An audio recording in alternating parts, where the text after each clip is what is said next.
nous sommes là à l'orée de 2014, le temps un peu des bilans. Ouais. Et donc je voulais dire que voilà, j'étais de tout cœur avec les familles des ouvriers de Confort et Système, et des fois les deux membres de la famille atteints par le chômage et la fermeture de cette usine. Donc ça a été vraiment l'événement clé, douloureux pour notre canton. Alors, je ne voudrais pas rester sur un constat aussi pessimiste et parier que l'année 2014 sera l'année du renouveau.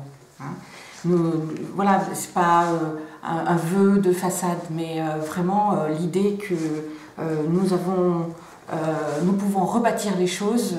Il suffit de la rigueur et de la ténacité pour arriver à redonner et profiter des atouts de ce territoire. C'est quelque chose que maintenant nous avons dit et redit au long des années autour du développement que nous attendons autour de la 75 et peut-être cette hypothétique RN 88. Je ne voudrais pas en rajouter sur ce thème, mais j'y crois. Ce sera vraiment...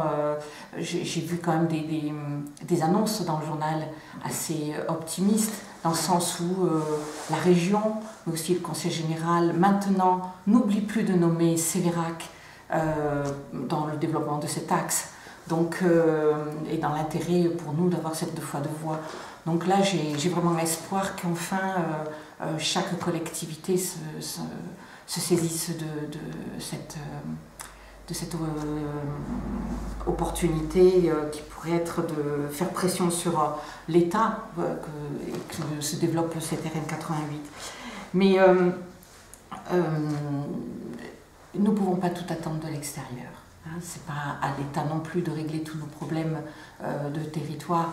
Et donc je pense qu'ici nous avons une des ressources qui me paraît les plus importantes, c'est celle que représentent les bénévoles, avec leur engagement au quotidien dans toutes les associations qui favorisent le bien-être, le bien-vivre et la cohésion de ce territoire.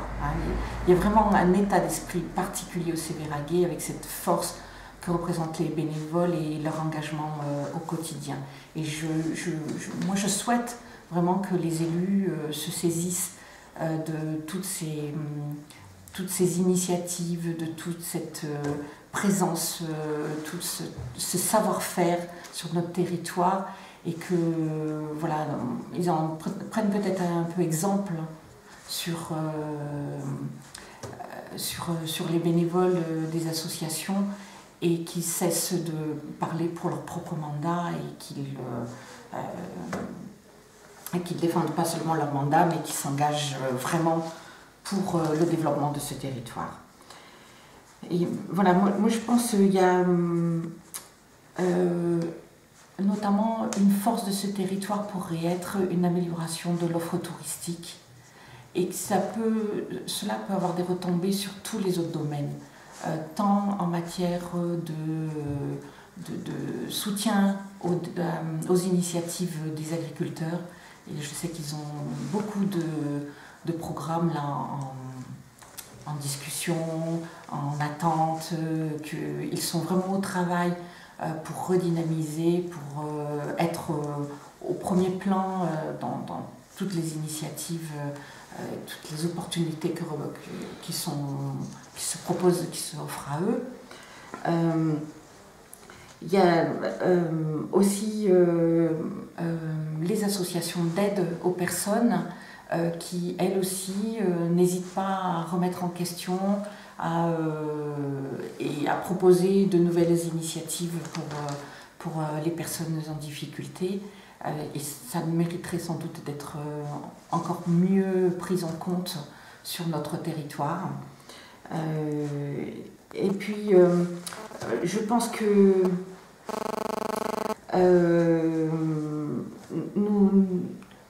nous pourrions terminer cette année par un constat aussi positif et qui va dans le sens de ce développement touristique et soutien à l'économie, qui est l'engagement de l'État à poursuivre la rénovation de la salle des hommages au château. hein, et non seulement l'État, mais le conseil régional, le conseil général et la commune. Donc là, nous avons une deuxième tranche de travaux qui va démarrer. Et je pense que tout cela participe d'un renouveau de Sévérac et donne une image de plus en plus positive et d'un territoire qui est en train de se redynamiser. Donc je voudrais partager cette note d'espoir avec tous les Sévéragais. Je souhaite mes meilleurs vœux à tous les habitants du canton et je vous invite tous, Sévéragais et habitants du canton, à une réunion publique le 17 janvier à 18 h à la Maison du Temps Libre, au cours de laquelle je vous présenterai mes vœux et je ferai le bilan de 5 années, bientôt 6, comme conseillère générale, et le bilan que je vous dois, puisque vous m'avez confié cette responsabilité que j'espère avoir remplie pour le bien commun. Voilà, je renouvelle à tous mes meilleurs vœux de santé, de bien-être, de prospérité et beaucoup de courage aussi à tous. Merci.